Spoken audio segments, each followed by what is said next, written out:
So if you were to ask a student or a child what their favorite subject in school is, a lot of times they're going to say lunch. Well, if you were to ask them another subject that they would choose as their favorite subject, a lot of them may say PE. Well, if you ask them what their favorite video game is, they can come up with thousands upon thousands of video games that they love, game systems, etc. Now, with technology changing, it's keeping kids inside instead of going outside to play. And with child obesity at such a high level,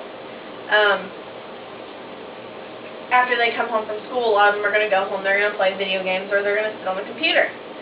And that's obviously detrimental to their health.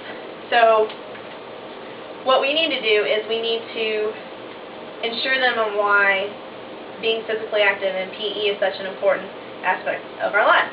So today what I'm going to be talking about is how big a problem it is of PE programs being cut, and who's being affected by these cuts, and why we should be concerned. That being said, the reason or the problem of why PE programs are being cut is because a lot of the time funding is low.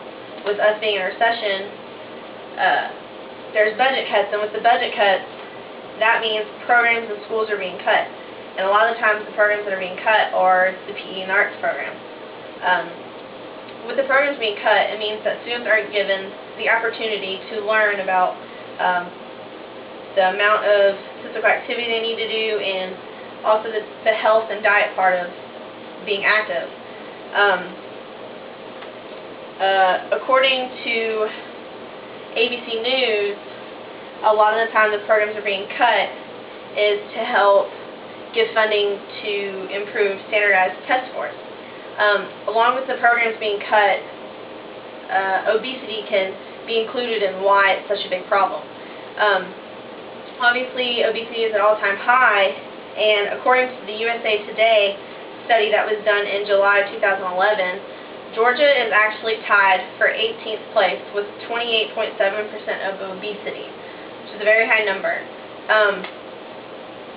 And not only are students being affected by this, students are the main person or people who are being affected by this. Teachers are also losing careers, losing jobs. And as a future health and PE educator, you know, that does bother me a little bit, knowing that I may not have a job once I graduate college. And also society.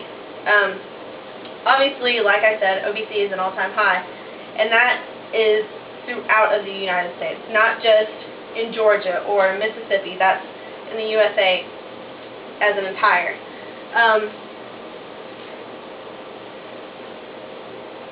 Why this should concern us is that these children in these schools are our future, and we want to prevent obesity.